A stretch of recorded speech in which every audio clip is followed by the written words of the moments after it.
नमस्कार, good morning. क्या खरीदें क्या बेचें में आपका बहुत बहुत स्वागत है। मैं हूं संदीप ग्रोवर। मार्केट्स में हमने देखा है कि 2 दिन की जो मजबूती है उस पर ब्रेक लगता हुआ दिखा है, थमती हुई दिखी है बाजार की तेजी। अमूमन हम देखते हैं कि जब दिन वीकली एक्सपायरी या मंथली एक्सपायरी होती है वायदा बाजार की, उस दिन जो पोजीशंस हैं वो स्क्वायर ऑफ होती हैं या फिर उसमें एक उलट उसके विपरीत जो पहले पोजीशंस बनी होती है उसके विपरीत चाल देखने को मिलती है। लेकिन वीकली एक्सपायरी तो आज है, लेकिन उससे पहले ही कल हमने देखा मार्केट में जो 2 दिन की तेजी है उसके विपरीत बिकवाली या फिर मुनाफा वसूली हावी होती हुई नजर आई है। तो अब आज जो वीकली एक्सपायरी का दिन है निफ्टी की, उसमें आपको कैसे स्ट्रैटेजाइज करना है, कैसे पोजीशंस खड़ी करनी है, इस पर हमें मदद करने के लिए, हमें गाइड करने के लिए एक खास मेहमान हमारे साथ जुड़ चुके हैं। हमारे साथ रेलिगर ब्रोकिंग के senior VP research Ravi Singh ji, जैसा कि वादा है वीकली एक्सपायरी के दिन हमारे साथ कार्यक्रम में शामिल हो चुके हैं। सर, बहुत स्वागत है आपका मनी 9 पर। Welcome to Money 9 sir. धन्यवाद मुझे एक बार फिर से एक्सपायरी वाले दिन बुलाने के लिए।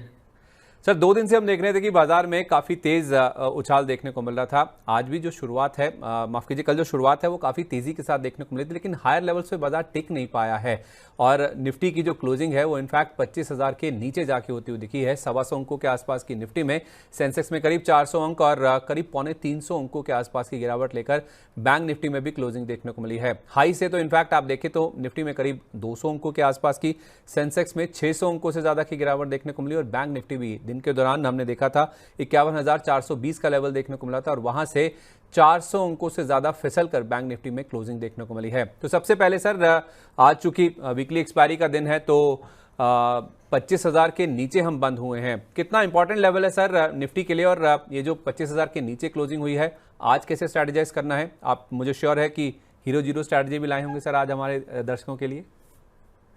जी बिल्कुल, हीरो जीरो के साथ में ओपनिंग स्ट्रैटेजी क्या है वो भी रखेंगे और किसके टाइम प्रीमियम कम होने वाले हैं उस पर भी ध्यान देंगे। तो सबसे पहले निफ्टी के लेवल्स को थोड़ा ध्यान देते हैं। पहला, अगर 24,900 के नीचे निफ्टी यहां पर ओपन होती है तो आपको जाना है सेल साइड और टारगेट होगा इसका 24,845 का या 840 का। स्टॉप लॉस कितना रखना है? सिर्फ 25 रुपए का स्टॉप लॉस लेके सेल साइड से प्ले करिएगा। दूसरा, ऑप्शन साइड आ जाते हैं। 25,050 की 12 सितंबर की कॉल पे थोड़ा फोकस करें, जो कि एक्सपायरी के टाइम पे 170 रुपए, इस समय अभी 170 रुपए चल रही थी क्लोजिंग के टाइम पे। और अब अगर यहां पर देखते हैं तो क्या ट्रेड लेना चाहिए, उस ट्रेड की तरफ फोकस करें। अगर ये 200 रुपए के ऊपर चलता है तो 235 तक का लक्ष्य दिखाई देगा। 170 के स्टॉप लॉस से, यानी कि 200 के ऊपर खरीदना है, 235 पे बुक करना है, 175 रुपए का स्टॉप लॉस रखना है। आपको ये स्ट्रेटजी लगानी है। अब आ जाते हैं हीरो जीरो की तरफ, जिसे आप कह रहे हैं। देखिए, हीरो जीरो में 2 ऑप्शन है, कॉल और पुट का कॉम्बिनेशन भी लेकर चल सकते हैं और इंडिविजुअली अगर ध्यान दे रहे हैं तो ध्यान दें 24,800 की पुट, जो कि 30 रुपए पे बंद हुई है। और इसका वेट करें 12-1 बजे के बाद, जब ये 10 रुपए के पास होगी तो आप लीजिएगा रिस्क, खरीदारी करिएगा। अपसाइड टारगेट वापस से 50 रुपए तक जाने की क्षमता रखेंगे। अब दूसरी तरफ कॉल साइड पे जाते हैं और सपोज करिए कि कॉल साइड का हीरो जीरो देखना है और उस टाइम पे निफ्टी 24,900 के ऊपर 950 के आसपास होगी तो ये प्रीमियम आपको ध्यान रखना है। 6 से 7 रुपए के पास ये प्रीमियम मिलेगा। एक झटके में 25,000 की कॉल का प्रीमियम आपको 30 रुपए तक की क्षमता दिखाएगा, तो वहां पर तभी बाय करिएगा, नहीं तो पुट साइड थोड़ा एक्टिवेशन ज्यादा रखिएगा। अब आ जाते हैं कि निफ्टी अगर अप साइड खुलती है और निफ्टी 24,950 के अगर ऊपर खुलती है तो आपको कहां ध्यान रखना है? 24,750 की कॉल पे कितना खुलेगा? 160-62 के पास खुलेगा, 200 रुपए तक की क्षमता दिखाएगा, 150 का स्टॉप लॉस डालिए और ये ट्रेड के लिए चढ़ जाइएगा। तो ये स्ट्रैटेजी हो गई आपकी निफ्टी के अंदर। चलिए ठीक है, आपने ओपनिंग स्ट्रैटेजी भी बता दी है कि 24,900 के नीचे ओपन हुआ तो फिर आपको सेल करके चलना है। 24,845 या 40 के टारगेट होंगे। 25 पॉइंट का आप यहाँ पे जो स्टॉप लॉस है वो लेके चल सकते हैं। और 25,050 की जो 12 सितंबर की कॉल है 170 रुपये के आसपास है, इसे 200 रुपये के ऊपर खरीदना है। 235 रुपये का टारगेट होगा और 170 रुपये का आपको स्टॉप लॉस रखना है। हीरो जीरो स्ट्रैटेजी भी नोट कर लीजिए। 24,800 का पुट जो कि 30 रुपये के आसपास है, इसे आप दिन के दौरान 12 बजे के आसपास अगर आपको नीचे 10 रुपये के आसपास मिलता मिलता है। तो यहाँ पे 50 रुपए के टारगेट के साथ आप खरीद सकते हैं। 25,000 का जो कॉल जो कि 6-7 रुपए के आसपास अगर आपको मिले तो यहाँ पे भी आप 30 रुपए के टारगेट के लिए खरीदारी करके चल सकते हैं। अगर 24,950 के ऊपर ओपनिंग हो जाती है तो 24,750 का जो कॉल 162 रुपए के आसपास है, इसको भी आप 200 रुपए के टारगेट के साथ खरीद सकते हैं। 150 रुपए का आपको यहाँ पे स्टॉप लॉस रखना होगा। सर, ये जो आपने 24,800 का पुट बोला है 30 रुपए के आसपास का, जो कि दिन के दौरान आपने बोला 10 रुपए के आसपास खरीदना है, 50 रुपए का यहाँ पे टारगेट हो गया, stop loss zero. Zero zero बिल्कुल हीरो। और जीरो का मतलब है कि जो आपका प्रीमियम है या तो वो गल जाएगा या वो आपको हीरो बना जाएगा। चलिए ठीक है, ये होगी आपकी हीरो जीरो स्ट्रैटेजी। आज आपको किस तरह से बाजार में स्ट्रैटेजाइज करना है, नीचे खुले ऊपर खुले बाजार में दिन के दौरान कैसे स्ट्रैटेजी करनी है, परफेक्ट 360 डिग्री कॉम्प्रिहेंसिव आपके लिए ट्रेडिंग स्ट्रैटेजी आज के लिए बनती हुई नजर आई है। बैंक निफ्टी में सर हम देख रहे हैं भले हायर लेवल से करेक्ट हुआ, 400 पॉइंट ऊपर से निकल भी गए, लेकिन फिर भी तीसरा दिन ऐसा है जब 51,000 का जो की लेवल है उसके ऊपर जाकर हम बंद होते हुए दिखे हैं। केवल एक स्टॉक था, अगर आप 12 स्टॉक्स की बात करें बैंक निफ्टी में से तो केवल एक स्टॉक हरे निशान में बंद हुआ, बाकी 11 गिरकर ही बंद होते हुए दिखे हैं। बंधन बैंक, पीएनबी, एसबीआई, आईडीएफसी ये गिरावट को लीड करते हुए नजर आ रहे थे। तो 51,000 के ऊपर क्लोज हुआ है, इससे खुश होना चाहिए या फिर 3 दिन से या 2 दिन से गिर रहे हैं उसको लेकर ज्यादा चिंतित होना चाहिए? देखिए, देखा जाए तो अगर ऑप्शन ट्रेडर और डेरिवेटिव ट्रेडर के लिए बहुत ज्यादा कुछ चिंता की बात नहीं है। अगर आप कहते हैं तो मैं इसमें भी स्ट्रैटेजी आपको कुछ सजेस्ट कर देता हूँ। ठीक है, क्यों नहीं। नेकी और पूछ सर प्लीज। तो देखिए, इसमें आपको थोड़ा सा थीटा डीके स्ट्रैटेजी लेनी है। जैसा आपने बताया, मार्केट थोड़ा कंफ्यूज है, बहुत ज्यादा गिरेगा नहीं, बहुत ज्यादा बढ़ेगा नहीं, थीटा डीके मिल सकता है। ऑप्शन आपके पास है 18 सितंबर का। 18 सितंबर की 2 कॉल और पुट दोनों पे ध्यान दें। 51,300 की कॉल जो कि चल रही है 260 से 70 रुपए के बीच, यहां पर लगाना है दांव। और 51,700 की पुट या ये भी चल रही है लगभग 250 के पास, इन दोनों पे दांव लगाना है। दांव लगाने का क्या मतलब है, इन दोनों को करना है सेल। कितना प्रीमियम रिसीव होगा आपको, लगभग 500 रुपए, दोनों को टोटल कर लीजिए। 250 टोटल हो गए 500 रुपए। 500 रुपए क्रेडिट हो गए। अब आपका 2 दिन यहां पर जैसे ही पास होगा, ये 500 रुपए घट करके 350 रुपए तक रह जाएंगे। तो आपको 1-2 दिन इस स्ट्रैटेजी को होल्ड करना पड़ सकता है, जिससे कि आपको रिस्क ना हो और आपको धीरे धीरे करके प्रॉफिट आ जाए। और मुझे ऐसा लगता है कि 1-2 दिन थोड़ा सा मोमेंटम यहाँ पर एक सीमित दायरे में रहेगा। 500 पॉइंट के मूवमेंट आने के चांसेस काफी कम है। अब आ जाते हैं दूसरी साइड, थीटा डी की एक स्ट्रैटेजी हो गई। दूसरी साइड जाते हैं। अभी मुझे लेवल नहीं पता किस साइड जाएगा, क्या खुलेगा, लेकिन आप लगाइए 50,900 वाली कॉल। कौन सी? 18 सितंबर की। 450 रुपए बंद हुई है। 480 रुपए के ऊपर निकलते ही करना है बाय। टारगेट होगा 550 रुपए का, स्टॉप लॉस होगा सिर्फ और सिर्फ 35 रुपए का। 35 का मतलब हो गया कि अगर 470 के ऊपर बाय कर रहे हैं तो 435 के स्टॉप लॉस से इस पोजीशन को होल्ड करिएगा। 550 का लक्ष्य यहां पर आपको मिल जाएगा। दूसरी साइड मार्केट अभी नहीं पता, नीचे खुलती है, पुट कौन सा लगाना है, सेम 51,200 का पुट, वो भी 450 चल रहा है। तो दोनों 450 इसलिए कि आपको याद रहे, 470 के ऊपर जाते ही करना है बाय। जो पहले ट्रिगर हो जाए उसी पे चढ़ जाइए, जो नहीं ट्रिगर होता छोड़ दीजिए। कुछ नहीं ट्रिगर होता छोड़ दीजिए, थीटा डीके करिए। Same with the stop loss, 435 का स्टॉप लॉस और टारगेट होगा इसका भी 550 रुपए का। तो आप बिछा कर रखिए, ट्रेड बिछाएंगे, कांटा लगाएंगे, मछली फंसेगी, आपको खाने को मिलेगा और प्रॉफिट भी बनने को मिलेगा। चलिए, एक तो हो गया आपका कि आपको प्रीमियम खाना है, तो आप 18 सितंबर का 51,300 का कॉल यहाँ पे खरीद लीजिए। 260-270 के आसपास है, टू बी प्रिसाइज 250 आप मान लीजिए। इसी तरह 51,700 का पुट, वो भी 250 के आसपास है। दोनों को बेच दीजिए, 500 रुपए के आसपास का प्रीमियम आ जाएगा। बाजार में कोई बहुत बड़ा मूवमेंट होने की यहाँ पे उम्मीद नहीं है, तो 2 दिन में ये प्रीमियम घटकर रह जाएगा 350 के आसपास। तो आपको 150 रुपए के आसपास का जो प्रीमियम है वो यहाँ पे एंजॉय करने का मौका मिलेगा। तो 2 दिन के लिए ये स्ट्रैटेजी है। और दूसरी तरफ 50,900 का कॉल 18 सितंबर वाला ही 480 के ऊपर खरीदिए, 550 का टारगेट है, स्टॉप लॉस 435 का है। 51,200 का पुट अगर आपको लेना है, ये भी 450 के आसपास है, 470 के ऊपर, चाहे 50,900 का कॉल चाहे 51,200 की पुट, दोनों में से जिसका भी प्रीमियम पहले 470-480 के आसपास जाए उसमें आप चढ़ जाइए। 550 का टारगेट, 435 रुपए का आपको रखना है यहाँ पे स्टॉप लॉस। तो निफ्टी भी कवर हो गया, बैंक निफ्टी भी कवर हो गया। हीरो जीरो भी हो गई और वैसे भी निफ्टी बैंक की भी जो स्ट्रैटेजी है वो भी आपके लिए यहां पे आती हुई नजर आ गई। अब बात करते हैं सेक्टोरल रुझान की। एफएमसीजी, कंज्यूमर ड्यूरेबल को छोड़ सभी सेक्टर इंडेक्स में हमने देखा कल गिरावट के साथ ही क्लोजिंग होती हुई दिखी। तेल गैस लीडर था क्योंकि तेल गैस के दाम जिस तरह से गिरे हैं 33 महीने के निचले स्तर पर आ गए हैं, $70 के भी नीचे आ गया ब्रेंट, उसका इंपैक्ट हमने आता हुआ देखा। PSU bank, PSUs, media, energy ये सबसे ज्यादा टूटते हुए नजर आए और टाटा मोटर्स ये तो 9 दिन से कैजुअलिटी हो रही है, 9 दिन से लगातार गिरता हुआ नजर आ रहा है। इसके अलावा ओएनजीसी, स्वाभाविक सी बात है क्रूड गिरेगा तो ये भी गिरेगा। विप्रो, एसबीआई, हिंडाल्को निफ्टी के टॉप लूजर्स थे। गेनर्स में क्या था, टाटा मोटर्स गिर रहा था लेकिन बजाज ऑटो ऊपर था। इसमें दिन के दौरान तो 4% से ज्यादा की तेजी भी बनी। एशियन पेंट्स क्योंकि क्रूड नीचे है और बजाज फाइनेंस में जो आईपीओ है बजाज हाउसिंग फाइनेंस का, उसका ट्रिगर अभी भी प्ले आउट होता हुआ नजर आ रहा है। सर ये जो एफएमसीजी और कंज्यूमर ड्यूरेबल ये जो खपत वाले स्टॉक्स हैं इनमें जो तेजी हो रही है काफी दिनों से होती हुई नजर आ रही है, इस तेजी में अब क्या करना चाहिए सर? देखिए अभी एफएमसीजी काउंटर इसलिए भी यहाँ पर तेज होते जा रहे हैं क्योंकि डिमांड और को भी यहाँ पर अब इम्पैक्ट आ रहा है और जिस हिसाब से सेल्स आगे त्योहारी सीजन में थोड़े बढ़ते हैं उसका भी एक पॉजिटिव इम्पैक्ट यहाँ पर रहता है। अभी मुझे लगता है कि कंज्यूमर ड्यूरेबल में अभी बने रहना चाहिए, चाहे आप बड़े जो स्टॉक्स हैं जैसे आईटीसी है, डाबर है, आपका ब्रिटानिया है, मारिको है, इन सब पे अभी मेरे हिसाब से आपको पोजीशंस होल्ड करके रखनी चाहिए। अभी बहुत ज़्यादा जल्दबाजी मत करिए, मार्केट में स्टेबिलिटी के साथ साथ ये तेजी की तरफ थोड़े बढ़ते हुए नजर आएंगे तो बहुत बड़े गिरावट के संकेत नहीं है।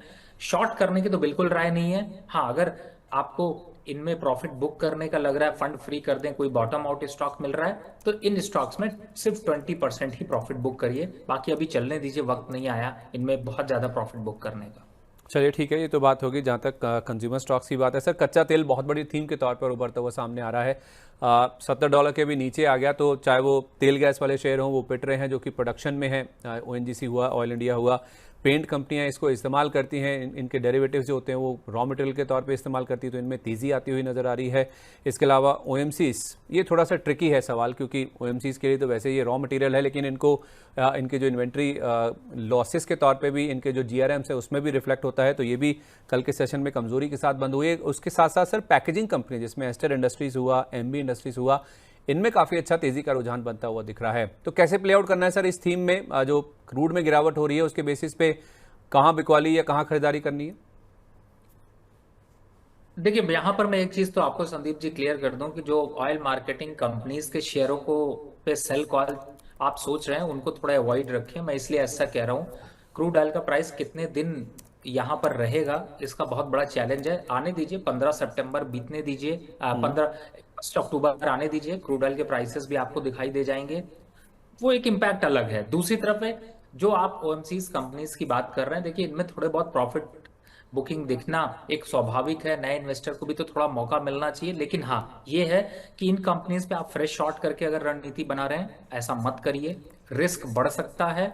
बहुत ज्यादा कुछ शॉर्ट्स की संभावनाएं यहाँ पर नहीं आएंगी क्योंकि क्रूड ऑयल के पास, भारत के पास ऐसा कोई क्रूड ऑयल का स्टोरेज नहीं है और क्रूड ऑयल की जो हिस्ट्री रही है जब $60 $70 के पास जाता है तो अचानक से न्यूज आना शुरू हो जाता है ओपेक अपने इन्वेंट्री को कम कर रहा है, सप्लाई को कम कर सकता है, तो उसके बाद जो रिएक्शन आता है उसमें सिर्फ आप देखते रहते हैं, बाकी मौका नहीं मिलता। तो इतना घबराने की जरूरत नहीं। मेरा अल्टीमेटली पॉइंट यही है कि यहाँ पर थोड़ा बहुत करेक्शन आएगा, 2-3% का करेक्शन आ सकता है लेकिन 2-3% से ज्यादा खर्चा आपका उतरने चढ़ने में लग जाएगा तो परेशान होने की जरूरत नहीं है। थोड़ा सा करेक्शन है, एक पर्टिकुलर स्टॉक की तरफ जाएं, जैसे कि ओएनजीसी 270-75 के पास आए तो अच्छा हो जाएगा, गेल है 210 के पास अच्छा हो जाएगा, आईओसी 165 के पास अच्छा हो जाएगा, बीपीसीएल, एचपीसीएल, ये सब 10-10, 15-15 रुपए करेक्शन के बाद वापस से बॉटम आउट हो जाएंगे। तो मुझे ऐसा लगता है इन लेवल्स के लिए शॉर्ट करना, ट्रेडर की स्ट्रैटेजी अपनाना थोड़ा रिस्की हो सकता है।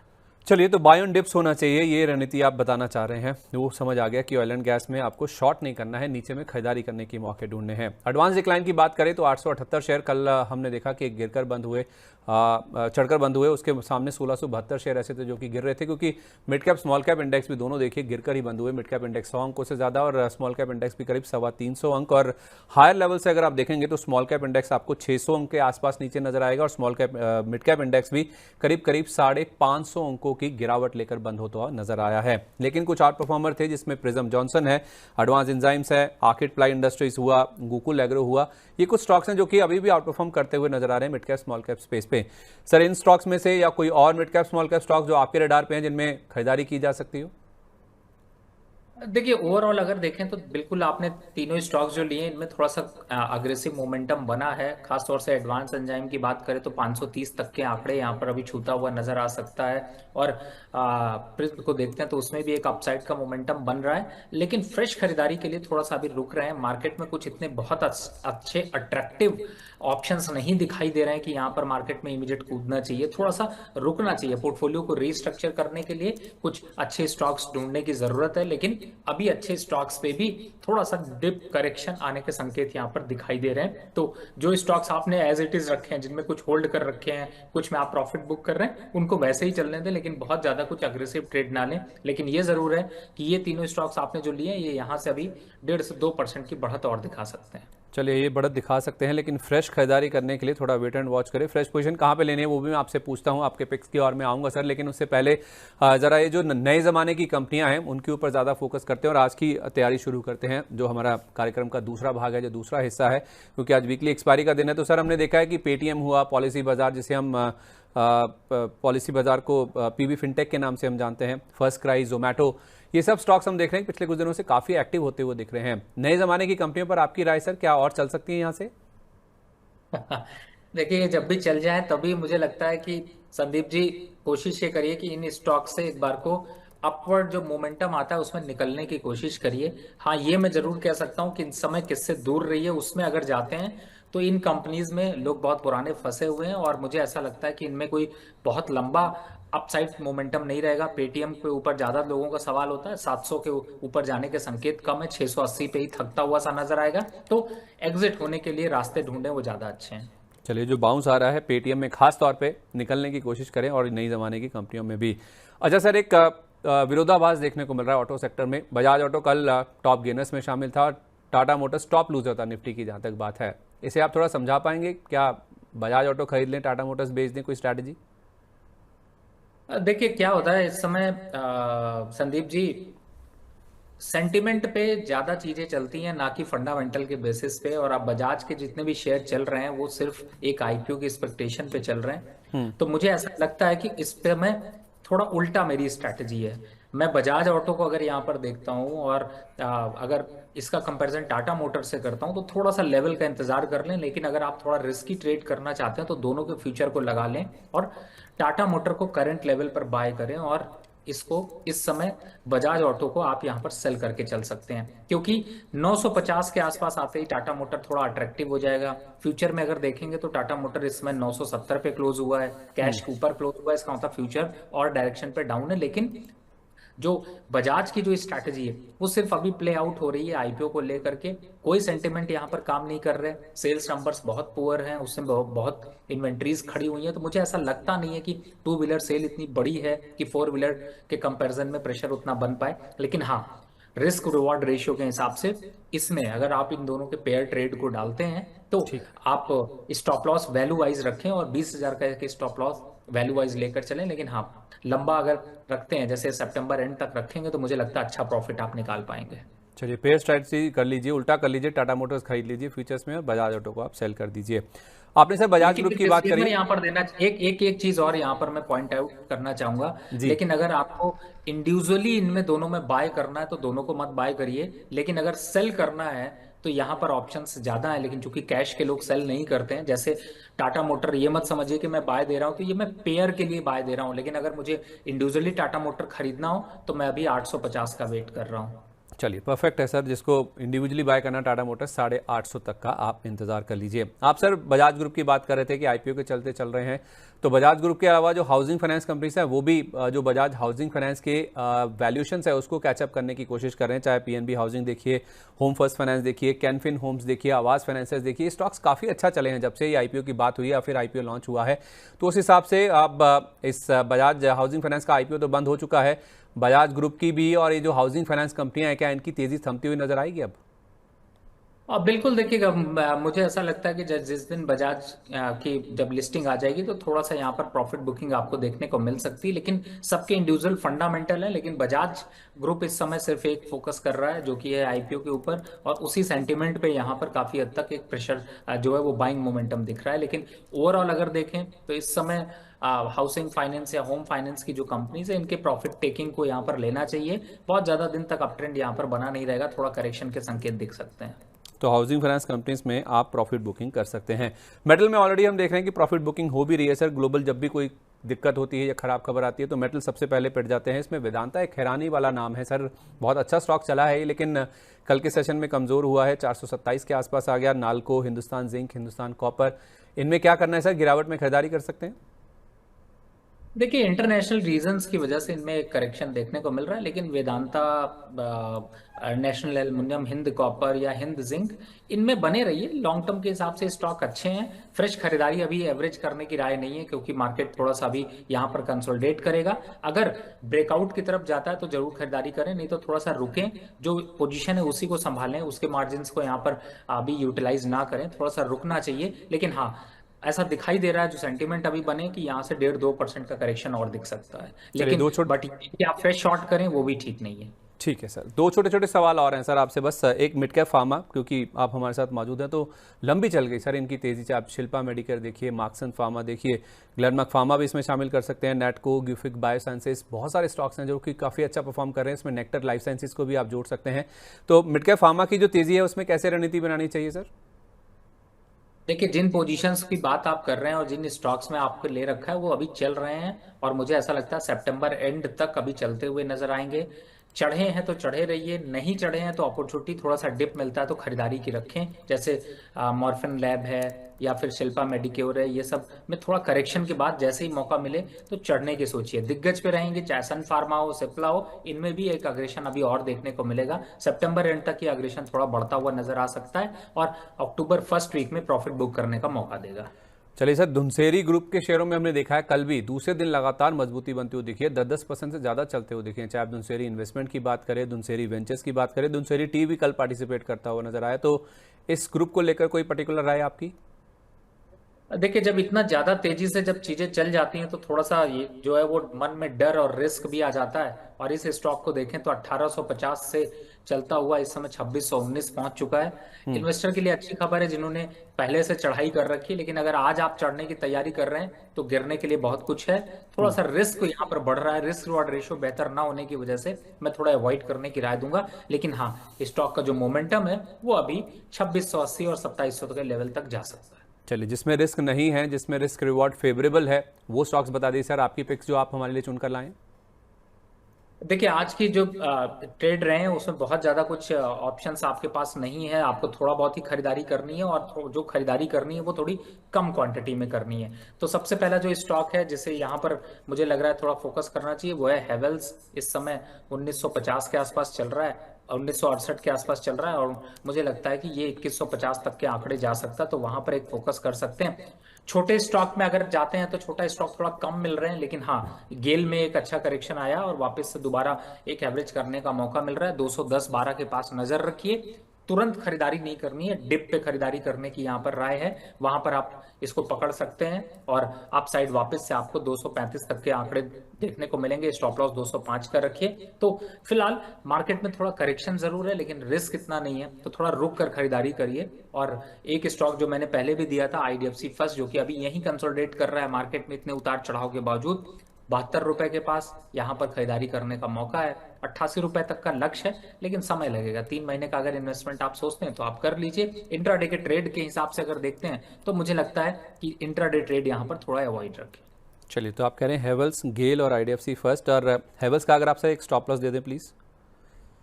हेवल्स का मैंने चूंकि 1968 के पास चल रहा है, यहाँ पर बाय की रिकमेंडेशन है, लेकिन जो स्टॉप लॉस है वो 1935 का।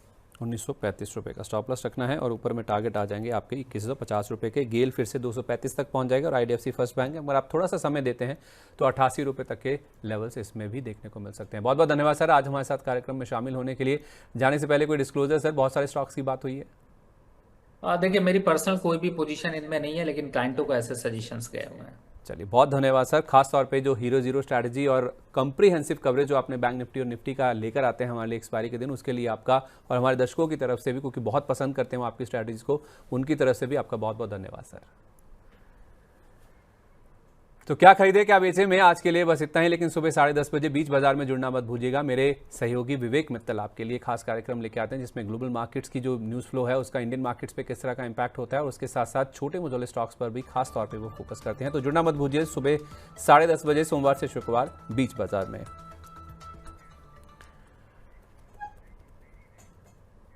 तो शो को विराम देव से पहले जल्दी से दिखा देते हैं कि जो रवि सर ने हमें जो पिक्स बताई हैं वो कौन कौन से हैं। एक तो हेवल्स का नाम उन्होंने लिया था, 2150 का टारगेट है, 1935 का स्टॉप लॉस है। दूसरा नाम उन्होंने बताया था गेल का, जिसमें आपको 210 212 के आसपास खरीदारी करके चलना है, फिर से ये 235 तक जाता हुआ नजर आ सकता है, 205 रुपये का स्टॉप लॉस रखना है। और तीसरा नाम है आईडीएफसी फर्स्ट बैंक का, यहाँ पे फिर से 88 रुपये तक के टारगेट आ सकते हैं। थोड़ा समय आपको ज़्यादा देना पड़ सकता है, लेकिन 70-72 के आसपास ये है, 88 रुपये तक के लेवल्स के लिए आप यहाँ पे खरीदारी करके चल सकते हैं। तो क्या खरीदें क्या बेचें में आज के लिए बस इतना ही। कल आपसे फिर मुलाकात होगी, तब तक के लिए नमस्कार।